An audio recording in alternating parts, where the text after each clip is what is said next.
One of the biggest challenges I think is just getting through the resumes. AI is great. There are a lot of tools to help with that, but it also helps a lot of the candidates who are out there put out their resumes so quickly. We also see many bad leaders out there. They're natural born leaders, but they're not using it for good. How do I use AI in the recruiting, or how do I use AI in HR? It doesn't do it for you. It's not the be all end all, but I think it's a tool. And if we use it in that respect and we make sure that we have the conversation about the fact that it's a tool and it's something that we use as part of the process to help augment, to help speed up, to help filter, to help take a look at those things, but we also have to make sure it's doing the right thing.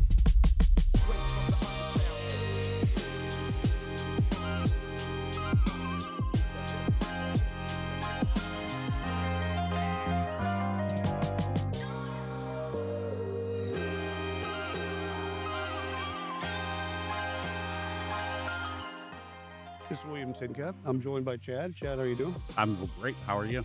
I'm doing well. Thank you for Excellent. asking. Would you do us a favor and introduce yourself? Sure. Chad Sorenson.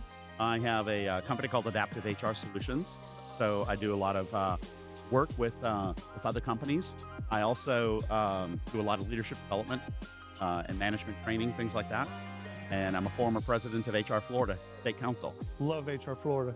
Used to speak probably 2010, 11, 12, 13, somewhere in there. Carol.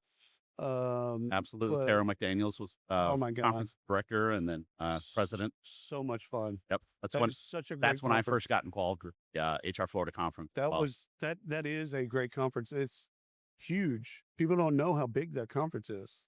Well, it's actually about the same size as this conference here, SHRM Talent. Yeah, it's big. Yep. Back then, now this dates me, but back then, I think it was SHRM Annual, HR Southwest, HR Florida, and Indiana SHRM In terms of the biggest ones. in terms of Yep. size. Yep. And then things have changed, I'm sure. Yeah. But, COVID did some damage to it, but we've pretty much recouped from that. good. Great conference. If you're in or around Florida, you got to go because it is a fun show. It is a lot of fun, and it's funny because there's some people who say, I could never go to a SHRM National because it's too big. Totally get that.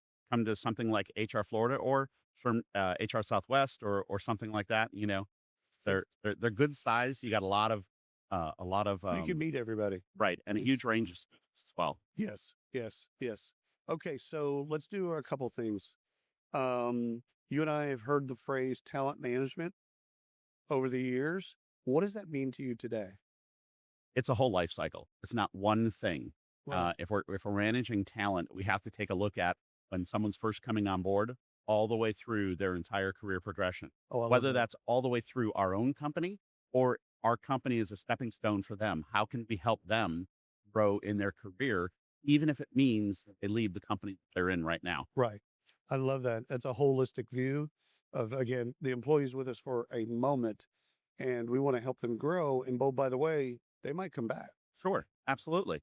Or they're going to say nice things, or they're going to recommend other people to come work for us because of how we treated them. It's surprising. First of all, I love that you hit on this because we think that during the romance phase of recruiting that it's all that, but Right. when they leave, it's just as important on Mhm. how we treat them, how the Absolutely. experience that they have with us. Absolutely. What's in your mind, what's the toughest part of recruiting today? Like Um, challenge. we- What's the biggest challenge? One of the biggest challenges I think is just getting through the resumes. AI is great. There are a lot of tools to help with that, but it also helps a lot of the candidates who are out there 100%. put out their resumes so quickly. Oh yeah. Easy What- apply. Right. Whether it's they're qualified or not, Yeah. whether they're interested in the position, and one of the frustrating things is you get resumes, you look at one, you're like, great candidate. Let me do a quick phone screen. Let me have a conversation with them. And they're like, what company is this? What Yeah. position was it Who- for? Who's this for? That's, Right. Well, thanks for your engagement. I appreciate that. Yeah. Ryan, my business partner, talks about, are they qualified? Are they interested? And are they available? Right. But it's like, again, finding that sweet spot. Exactly. I love that. Great.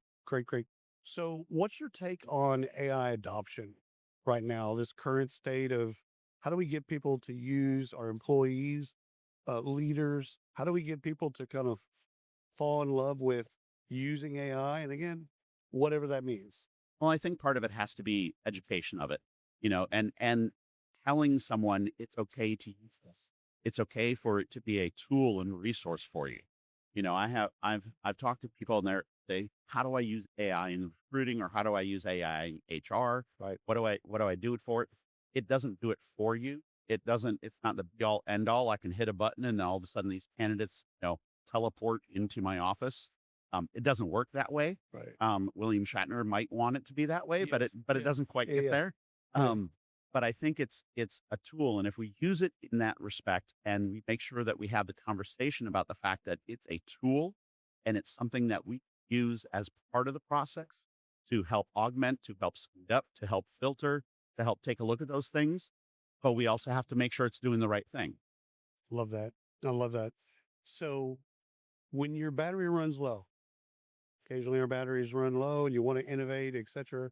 What do you do to recharge your battery? For Pers- me to recharge Personally. my battery, I love reading. I'm a serial cruiser. And of course, we've got the HR conference cruise that we do now. I just spoke on the one about 3 weeks ago in March, heading down to Mexico. And in about 2.5 weeks, I have to take another cruise Have to. because Have we're to. doing an Alaskan cruise. Oh my. So we're leaving out of Seattle, and but it's an actual HR conference. Yep. And we have a great time.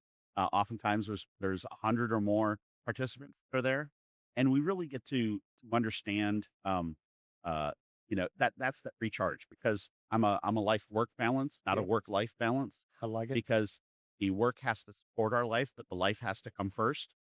So it's important that we focus on that on a regular basis. But that's how I recharge. It's spending time with family, and it's spending time myself reading Yep. and just sitting there. My best day on the cruise is when everyone else gets off the ship. I'm staying on the ship. There's not a lot of people there. Me too. I got a Me too. beverage in my hand. I've got a book in my other hand, and I'm kicked back and relaxed. The only thing I'd add is a cigar for me. Well, there you go. But it's yeah, same Uh-huh. thing.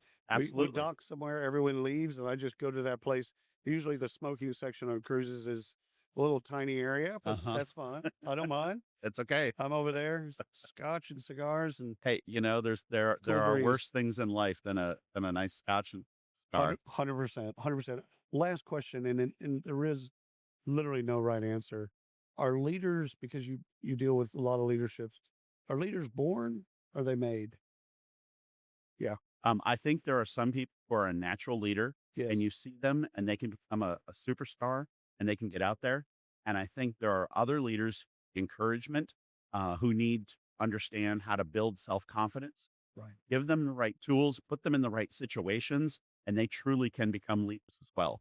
Yeah, it's almost like a predisposed. Are they genetically predisposed? Some are, some aren't. And again, you still got to have all the learning, the training, the development, the experiences. You still got to have all that stuff. Right. I'm glad I got the answer right, since there was no wrong answer. There is no wrong answer.